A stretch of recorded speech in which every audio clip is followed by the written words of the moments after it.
မချစ်ချက်ကိုဆော့တဲ့သူတိုင်းဒိုင်းမွန်းနဲ့တခြားစုကြီးတွေကိုပါရရှိနိုင်မဲ့အခွင့်အရေးတစ်ခုမကြခင်မှာရောက်ရှိလာတော့မှာဖြစ်ပါတယ်။အဲ့ဒါကတော့ MCGG Rising Star ဆိုတဲ့ in-game tournament တစ်ခုပဲဖြစ်ပါတယ်။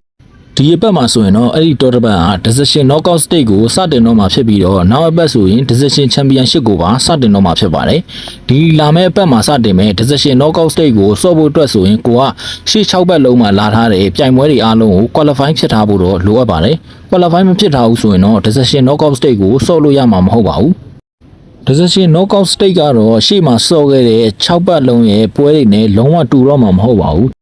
Decision Knockout Stage နဲ့ Decision Championship နှစ်ခုလုံးဟာ point system နဲ့သွားမှာဖြစ်ပြီးတော့သတ်မှတ်ချိန်တွင်းမှာပွဲတွေကိုစော့ရမှာဖြစ်ပါတယ်။ Decision Knockout Stage စတင်ပြီဆိုတာနဲ့ကိုယ့်ကို point 1000အရင်ပေးထားမှာဖြစ်ပြီးတော့ Shet 1ရရင် point 40, Shet 2ဆိုရင် point 30နဲ့ Shet 3, Shet 4ဆိုရင် point 20, point 10ဆိုပြီးတော့အသီးသီးရရှိမှာဖြစ်ပါတယ်။အဲ့လိုမျိုးပဲ Shet 5, Shet 6နဲ့ Shet 7, Shet 8တို့ကိုရရှိခဲ့မယ်ဆိုရင်တော့ point တွေကို minus အနေနဲ့ပြန်ပြီးတော့နှုတ်သွားမှာပါ။ Decision Knockout Stage စတင်မဲ့အချိန်ကတော့ဒီလရဲ့10ရက်နဲ့17ရက်နေ့ပဲဖြစ်ပါတယ်။စော့ရမယ့်အချိန်တွေကတော့8နာရီခွဲကနေပြီးတော့7ခွဲထိစော့ရမှာဖြစ်ပါတယ်။ဟုတ်ပါတယ်8နာရီခွဲကနေ7ခွဲထိကိုမနာတမ်းစော့ကစားသွားမှာပါ။အဲ့လိုမျိုးစော့ပြီးလို့ကိုကထိတ်ဆုံးတော့2000နဲ့ပါရင်တော့ Decision Championship ကိုပါဆက်လက်ပြီးတော့စော့ကစားခွင့်ရရှိသွားမှာပဲဖြစ်ပါတယ်။ Decision Championship ကိုစော့ရပြီဆိုတာနဲ့ကိုအတွက်ဒိုင်းမွန်ရမယ့်အခွင့်အရေးဟာစတင်လာပါပြီ။ Decision Championship မှာကိုကတော့9ကနေတော့16တွင်ဝင်မယ်ဆိုရင်Diamond 3000နဲ့ Top 8 Top 7ဝင်မယ်ဆိုရင် Diamond 4000 Top 6 Top 5ဝင်မယ်ဆိုရင် Diamond 6000နဲ့ Top 3 Top 4ဝင်မယ်ဆိုရင် Diamond 8000 Top 1 2ရမယ်ဆိုရင်တော့ Diamond 1000နဲ့တူ MRS ဆိုတဲ့ Official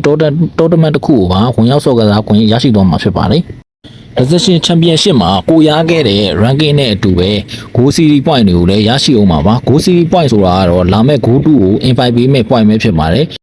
ဒီကနေပြီးတော့ point များများစုပြီးတော့ point များများရထားမယ်ဆိုရင်ကိုကလာမဲ့ Go 2ကို invite ခံရနိုင်ရေးများပါတယ်။ဒီ point တွေနဲ့ဘယ်လိုမျိုး invite ပေးမလဲဆိုတာကိုတော့အသေးစိတ်မရေးထားတဲ့အတွက်ကျွန်တော်လည်းအဲ့ဒါကိုတော့မသိပါဘူး။ Okay ဒါဆိုရင် Decision Knockout Stage ကနေ Decision Championship ကိုတက်လှမ်းကျင်တဲ့သူတွေအတွက်ကျွန်တော်ကတခုပြောပြပေးပါမယ်။အဲ့ဒါကတော့ကိုကပွဲတိုင်း Shet 1ရနေကြမလို့ပါဘူး။ပွဲတိုင်း Shet 8ဖြစ်နေရင်လည်းမရပါဘူး။ဒါကြောင့်သူသတ်မှတ်ထားတဲ့8နာရီခွဲကနေ7ခွဲဆိုတဲ့အချိန်အတွင်းမှာ point လေးတွေကိုနည်းနည်းချင်းစုသွားရင်တော့ရပါတယ်။အဲ့ဒါကတော့ Shet 3, Shet 4, Shet 2လိုမျိုးတွေရနေရင်တော့အဆင်ပြေပါတယ်။အဲ့လိုမျိုးရဖို့ဆိုရင်တော့ Elite Commander နဲ့ Mega Commander တို့ကိုစော့ဖို့အကြံပေးပါတယ်။ဒါတွေက consistency ရှိနဲ့ Shet 3, Shet 4လောက်ကို AC ဝင်နိုင်တဲ့ Commander တွေမလို့ပါ။ဒါကတော့ Decision Knockout Stage အတွက်ကိုပဲပြောတာပါ။ Decision Championship ကိုရောက်ပြီဆိုရင်တော့ကိုက Diamond နေမှန်းထားတယ်ဆိုရင်အဲ့လိုမျိုးစော့လို့မရပါဘူး။ Shet 1 Shet 2ရနေမှာကိုရမှာပါ။အဲ့ဒါကြောင့်မလို့ Decision Championship ကိုရောက်သွားပြီဆိုရင်တော့ Elite Mega တို့ကိုစော့ဖို့ကနေပယ်ထားဖို့အကြံပေးချင်ပါတယ်။အဲ့လိုမျိုးပယ်ထားမှာပဲကိုက Top 16တွင်းကိုဝင်နိုင်မှာပါ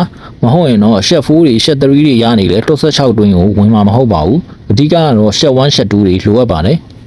Decision Championship ကိုတော့ဒီလရဲ့18နဲ့18ရက်မှာစတင်မှာဖြစ်ပြီးတော့အချိန်ကတော့ Decision Knockout Stage စတင်မဲ့အချိန်နဲ့အတူတူပါပဲ8နာရီခွဲကနေ7ခွဲထိပွဲတွေကိုမနာတမ်းစော့ကစားသွားရမှာဖြစ်ပါတယ်။ Decision Championship မှာတော့ဘယ်လိုစော့ဘယ်ညာစော့ဆိုပြီးတော့အကြံမပေးတော့ပါဘူး။ဘာလို့လဲဆိုရင်ဒီအဆင့်ကိုရောက်လာပြီဆိုကနေဟာကိုစွမ်းစားနဲ့ကိုစော့တက်ဖို့လိုအပ်ပါတယ်။အဲ့လိုမဟုတ်ဘဲနဲ့သူများပြောတိုင်းစော့ Commander တစ်ကောင်နဲ့စော့ပြီးတော့1 2ရသွားရင်လည်း MRS ကြရင်တော့တိုင်ပတ်နိုင်တာမလို့ကိုစွမ်းစားနဲ့ကိုပဲစော့ကစားကြည့်ဖို့အကြံပေးချင်ပါတယ်။ခုတစ်ခေါက်မအောင်မြင်သွားရင်လည်းနောက်ထပ်တစ်ခေါက်တွေအများကြီးရှိနေမှာဖြစ်တဲ့အတွက်ကြောင့်မလို့ကိုကဒီဂိမ်းမှာဝါသနာပါတယ်ဆိုရင်တော့စူးစမ်းကြည့်ပါ။ Okay ဒါဆိုရင်ဒီနေ့ဗီဒီယိုလေးကတော့ဒီလောက်ပါပဲအားလုံးပဲ MRS Rising Star အကြောင်းကိုနားလည်သွားကြမယ်လို့မျှော်လင့်ပါတယ်နားမလည်တာရှိရင်လည်း comment မှာဝင်ရောက်မေးခဲ့လို့ရပါတယ်